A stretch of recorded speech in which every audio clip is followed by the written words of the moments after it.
Spring ball has kicked off on Monday. I'm so excited. We're going to get into looking at week one expectations, what phase one looks like, message DeBoer is trying to send, and what DeBoer needs from upperclassmen. I'll let each one of y'all answer these questions, break it up how you want to.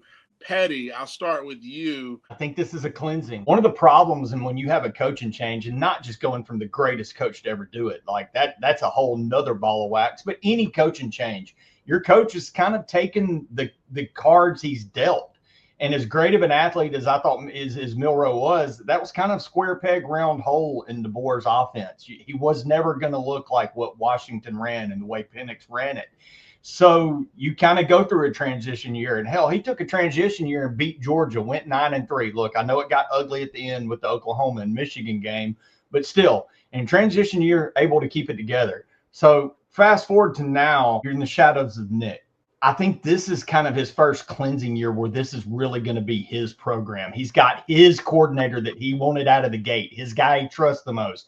I don't think the offensive playbook is going to change that much. It may look a lot different with the different type of personnel running it, but I do think it's going to look different in a seasoned veteran calling those plays and knowing when to call them and having a feel for the game. That matters so very much, and that's where Grubb is going to be special and what we didn't have last year. What it really needs, phase one, Alabama's about freaking ass competition. When we were great in the Saban era, it's because there was competition at every position, and your ass feared that if you didn't get it done, the next guy was going to take your spot. And that's what we need to establish in phase one to me in the spring. Get back to Alabama football where your fear was if I ain't the man, some other guy that's hungry is going to come get it. Let's have some competition. That A is the only label that matters. And let's get back to that. Pettey, you made such a great point regarding competition. Look at the job Courtney Morgan, DeBoer, all of them have done.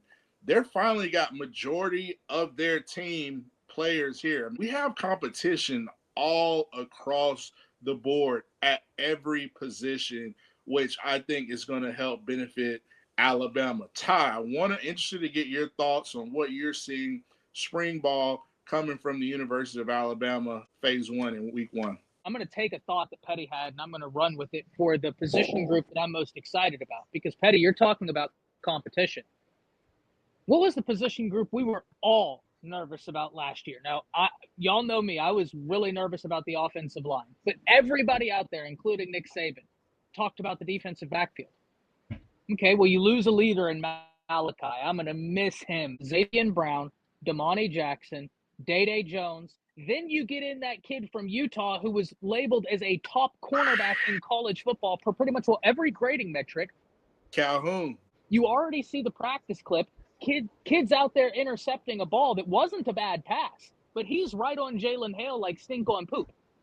So this is a offseason where even that position group, you look at the competition there, it's insane. Then you have Zay Mincy, who looked real good when they moved him around in the secondary. He was a young player. He was green. I think he's going to be a dude that you got to watch out for. You have Red Morgan there still. You got Dejon Lee there. Like, this defensive backroom, Pettey, if that's not competition, like the names I just said to you, you'd be forgiven if you were like, man, that sounds like a Nick Saban defensive backroom. You're 100% right, it does. I'm more excited about this defensive backroom than I've been in a while, and that says something to the competition. And I'm sorry about the monsoon in the background, but we're out here. And give us your thoughts, what you're so excited about seeing in year two of DeBoer and this Alabama football team as they kick off spring ball. One thing I'm excited about is we're going with the different quarterback for the first time in a few years. I'm trying to see who's going to emerge as leaders of this team. What is this offense going to look like after a year under Coach DeBoer's system? We got Ryan Grubb in the fold. Very excited about that, the play calling. Like you said, the depth at the secondary, immense talent. We added some pieces, lost some pieces at the receiver position. We have a lot of talent. I want to see how it transitions. We got a lot of incomers that we have reason to be excited about. You see Latzia Brooks, Jalen Hale back, Cam Calhoun making plays, Tim Keenan with the big man plays. It's a lot of things to be excited about. I agree. I'm looking at the defensive line, and listen, we got some horses, James Smith, Jordan Renard, Kelby Collins. We got some guys that can make some noise. So Justin, we want to bring Justin back on. Justin Riley. Couple of things. One, I was watching the Arnold Schwarzenegger documentary on Netflix the other day, and he was talking about how back in his heyday of his movie career, he made smoking a stogie cool. Well, I believed that until tonight, and I see Ty Hayes, and I completely find the great one. He may be the best in bodybuilding, but he is a liar because Ty Hayes is bringing sexy back with his stogie smoking. The next thing I want to talk about, what Coach DeBoer needs for upperclassmen. I think he needs the upperclassmen to all have the same mentality of Rod Montgomery. If you missed the statements he made a few weeks ago on our show, I encourage you to go back and watch that. It went viral. Several shows, including Josh Pate, talked about it and applauded Rod Montgomery for that mentality. It needs to be across the board from all the upperclassmen, whether it's senior, junior, what have you. But also he needs those upperclassmen to buy into him and not let there be any kind of disharmony or discontent, people being independent contractors like what we saw this past season.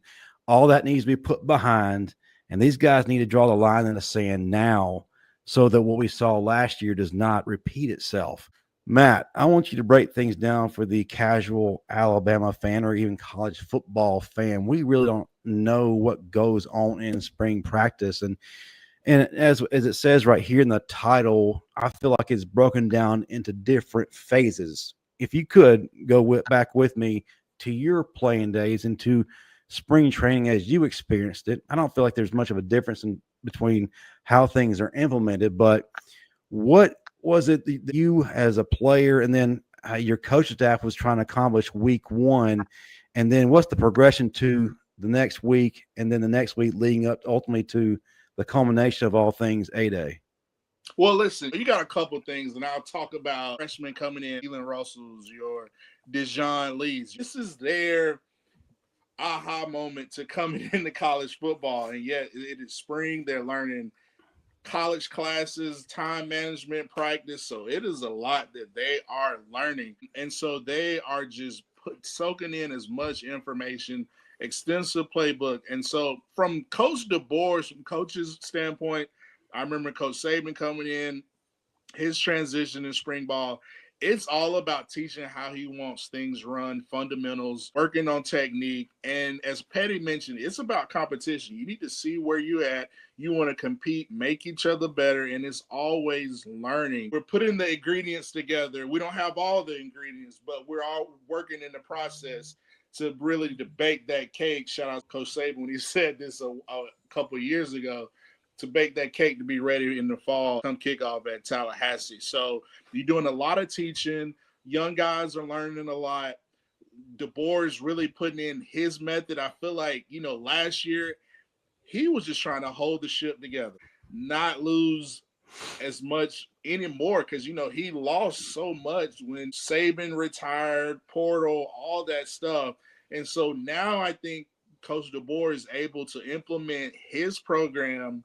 He's got Ryan Grubb. He's got year two with most of these coaches. Now he's able to institute what he wants, his vision, his command of the football team. You're going to see a different Alabama this football season come in 2025. He's going to be able to really implement his message, his mindset that he wants his players to go out there and dominate. I love that. Very well said. What does install look like each week? How much is actually going to be thrown to these guys week by week? Is it going to be just the basics, or are they really going to dive deep into the playbook? Or is that something more so you wait until fall to really get into? And I guess the last question would be, how much decision-making as far as depth chart goes is really made in the spring? Answer the A part of that question, install. I'm looking at it from these guys. It's going to be a lot of teaching. You get about 15 practices, including the 8A. I don't know if it is the 15th is the 8A. So you might have 14, 15 practices. So it's going to be a decent amount of install, especially for the young guys. And you got to think offensively, we're getting a new OC. So Ryan Grubb has got to build a rapport. You can breaking in new quarterbacks, new mindsets, new pace of offense, thought process. So it's going to be a nice learning curve for overall for the offense. As far as install, now you're not going to get to the majority of your playbook, but you're going to basically have all the kind of concepts, themes, the principles, how we want to execute out these sets, formations, all that stuff is kind of going to be teach and install under Ryan Grubb. Now, DeBoer can just let Ryan Grubb cook and how he wants his offense to run. And you look at Kane Womack on the defensive end, I think last year was just a little taste. I think now he's in year 2, he's got a lot more veteran leadership. We got Keenan, all those guys, James Smith, a lot of the secondary coming back. I think you're going to see a lot of install. He won't get all in the playbook, but he's going to add some things. I think he's been in the lab adding a few wrinkles to the swarm defense. So it's going to be some teaching, basically laying the foundation in the spring ball for what you want to accomplish in the fall. Man, I love that. Guys, that man just knocked it out of the park.